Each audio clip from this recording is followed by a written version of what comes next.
I went on vacation for 2 weeks, and this is my attempt to read every single book that I brought with me. I'm in South Africa. Okay, so I'm in South Africa with my family. I went to Barnes & Noble the day we were flying out and picked up 5 books. And so I am trying to read all 5 before I get back, but TBD on that. It feels like so long since I last read a book. Last book I read was Their Vicious Games. I read it twice. It was really good. But one of the books I picked up was this, The Housemaid's Secret, which is a sequel. It's in I guess a trilogy, 3-book series. The 3rd book I think comes out later this year. But this one, so the first book, it's like she's a housemaid for a family and they put her up in a room that it only locks from the outside, which nothing good comes out of that. So that's that book. And then this one is what happens after. She's still a housemaid and basically she is hired mysteriously by someone, and the guy is the one who's like she's interacting with. And the guy says you shouldn't go into the guest room, which is where his wife is. And he's like, she's really sick, like she's recovering in there. And so, but then she starts seeing the housemaid, Melly, she starts seeing blood on the laundry, and there's blood in the bathroom, and it's just eerie. And then, so I think that's all that I could say, but it's like it's on the back, the last 2 lines, it says Douglas Garrick has done wrong. Douglas is the guy. He is going to pay. It's a simple question of how far I'm willing to go. So that's this book. The first book, I think I rated it 5 stars, and it was my first Freida McFadden book. This one I would say is 3, only because I feel like there were like 4 plot twists, and I guessed 2 of them, and the other 2 I wasn't so shocked by. And so I don't know if it's that I'm getting used to Freida McFadden's writing and her like plot twists, or if because this was a series that it was a little bit more predictable. Because at first I've heard people say Freida McFadden is predictable, but I didn't understand that, but now I'm starting to see it a little bit. I still would love to read her entire catalog, but I also picked up The Teacher, and so I'm curious to see, because this is not in a series with this, if I can predict the plot twist in this one, where it's a whole new world, versus this one, it's like, the same main character, same vibe. So this will be the next book I read.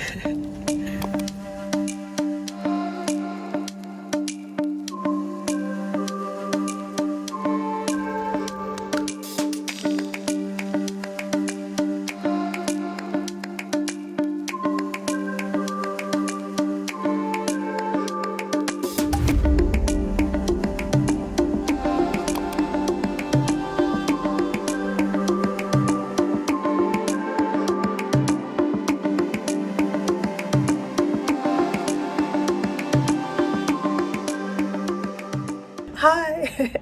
So today we're staying in a train, which is, you can kind of see like the round part of the train and then like on the train tracks, which is just so crazy. And then the view is like out in the safari like reserve, whatever. And so we'll be doing a game drive in like an hour. So I have an hour to like sit and read. I was just sitting outside. It's beautiful outside, but I feel like I'm hot, like I almost overheated. So I want to sit inside. But anyways, it's just so fun. This is just so fun. I started The Teacher last night, I think yesterday. And I would say it's definitely less eerie than The Housemaid and The Housemaid's Secret. But there's definitely something that happened. I don't know what the thrill is. The first chapter, she always starts out with like the last scene in the book. And so basically it starts out with someone being buried, like someone is digging a grave. And I don't know who it is. It could be the teacher, it could be the student, it could be someone else. I have no idea. But it definitely feels less eerie. It's more like, I don't know what genre thriller that might be. But yeah, I'm still curious to see if it's predictable. I'm like 70 pages in. So about to read a bit and then go on a game drive.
Okay, so it's the next day or a couple days later, but I finished The Teacher, and I would say there were like 5 or 6 different plot twists in this book, and I did not guess a single one. Yeah, the first one I was like, and then the other ones were a little bit more chill, but I didn't see them coming at all. Especially the last one. There's one like on the last page that it didn't even register in my head until I was looking at the Q&A on Goodreads, and people were asking so many questions about it. But yeah, someone was saying that Freedom McFadden is kind of like nibbling on a snack, like, you know, it's gonna be good and enjoyable, and that's what this was. I'm glad that the plot twists were a bit unpredictable for me, and so I ended up giving it 4 stars. Would recommend. Frida's great, she's just great, but yeah, the plot twist. Okay, and then also reading her note about why she wrote the book, and that gave more clarity to why the book was written, but then also the direction that the book took. And so that was also cool to see. But yeah, I feel like I know Addie and Eve, and I kept thinking about them for a little bit after I finished. And so I feel like she really developed those characters, and it was cool to I know them. But yes, I gave it 4 stars. Great read, would recommend. Don't know if I'll probably reread it again once I forget what the plot twists were. I almost wanted to reread it even now knowing the plot twist, but yeah, it was good. It was good redemption from The Housemaid's Secret. Not that that was bad, but this has a smile on my face. and also I feel like it felt real, like this could actually happen in real life, which somehow it felt less psychological thrillery because of that, maybe, but it definitely felt like this could happen. Yeah, so maybe this isn't a psychological thriller and it's just a regular thriller. I don't know. But then today I started making headway in this. This is How to Win at the Sport of Business by Mark Cuban. Basically, I was at the bookstore and they didn't have 2 of the business books that I wanted, and so this just caught my eye because I was like, I really want something else, but because it's by Mark Cuban. But it's a short little thing. It's 100 pages. I'm about halfway, but I would love to do like a recap of like the 3 things that I learned from this book once I'm done. So let me continue reading.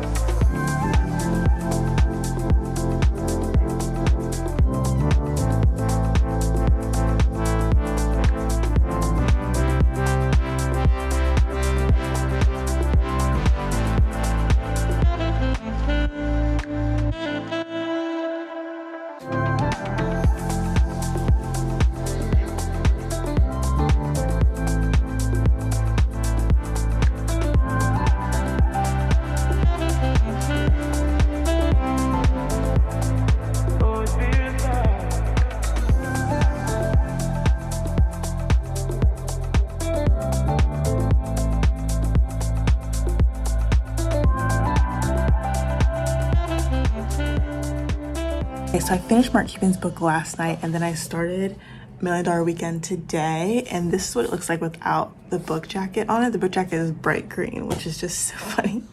But Mark Cuban's book, I rated it 5 stars. I think you have to, it's a book, it's basically a collection of his blog posts for his like frequently asked questions. And I wouldn't say it's for someone who's already established a business and already running. It's definitely for someone who hasn't started, is thinking about starting, is like having some friction with that, or for someone who doesn't really know what to do in life. More like the college age type thing. Like if you're fresh out of college and you don't know what you want to do, it would be a book I would recommend. It is $17 or $16, which is kind of a lot for a 100-page book. And so I would say you don't need to pay that. Maybe get it from the library or get it secondhand. But for what it was, I enjoyed it.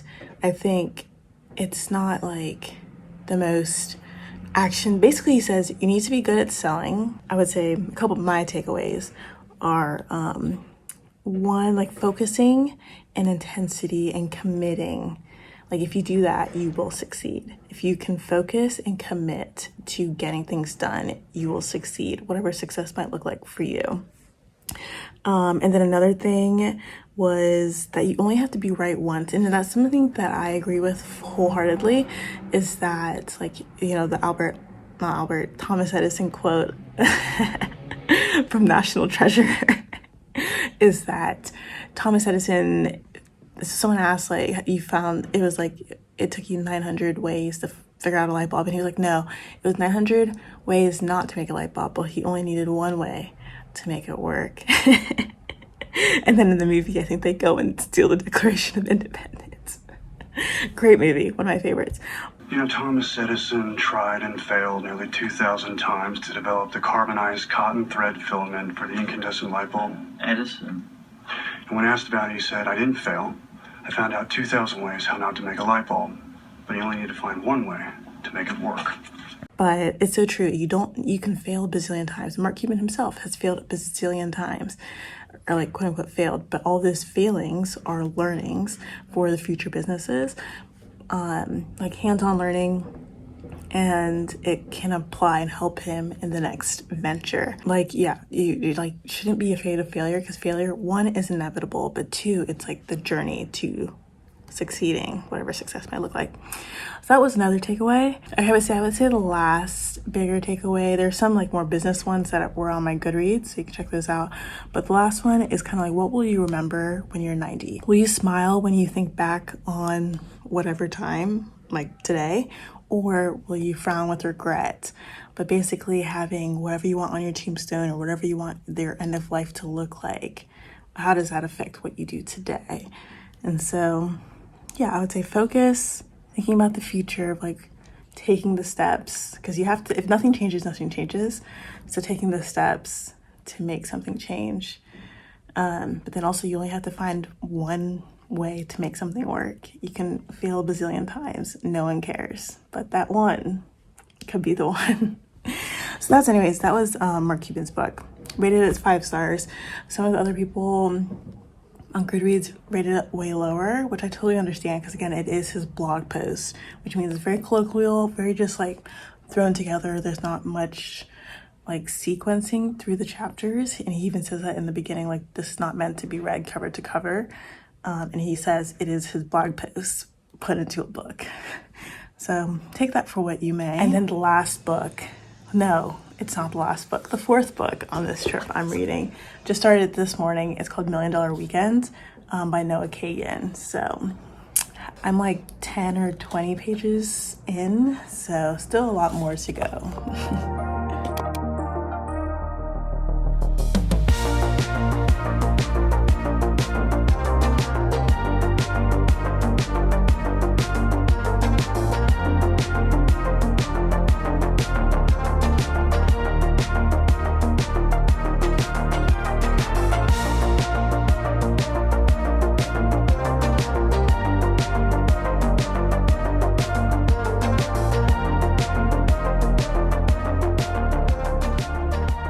Hi friends, I'm back home in Ohio. Want to do a quick little recap on the books that were read. So first up, The Housemaid's Secret.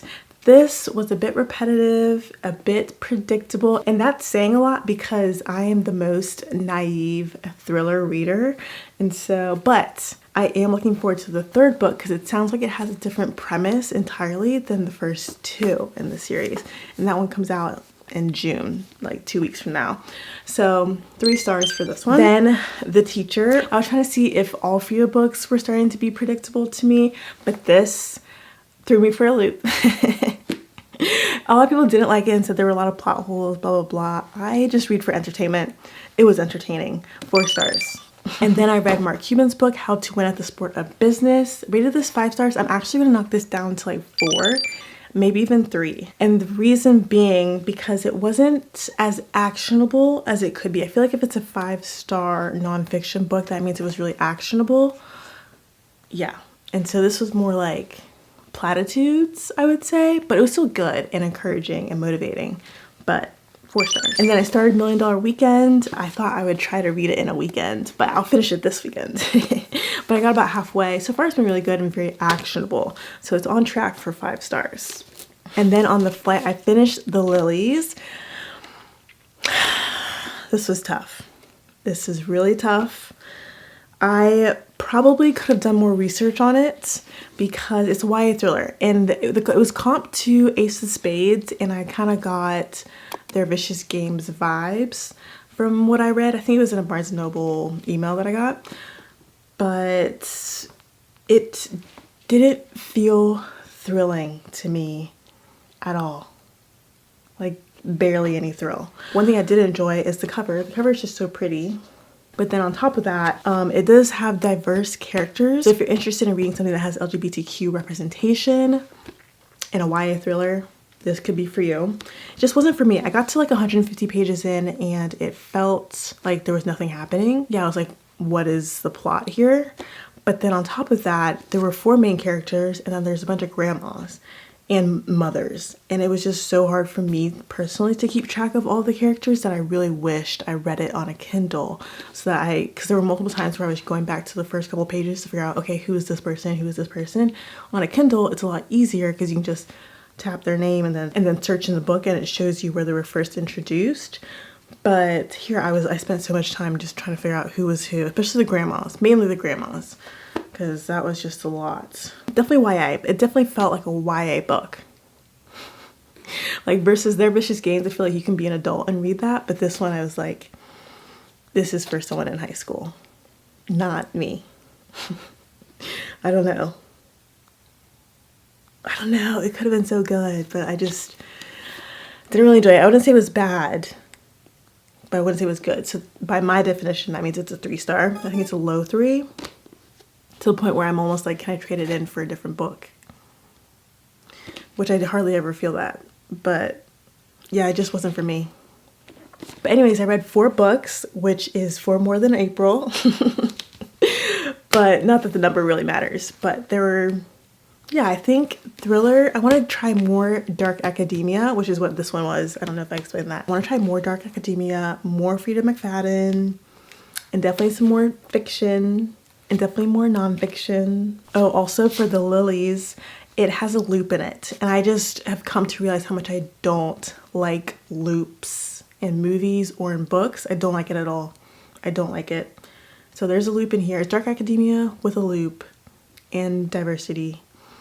But it was just not for me. If you made it to the end, thank you for watching. I'll see you in the next video. Bye.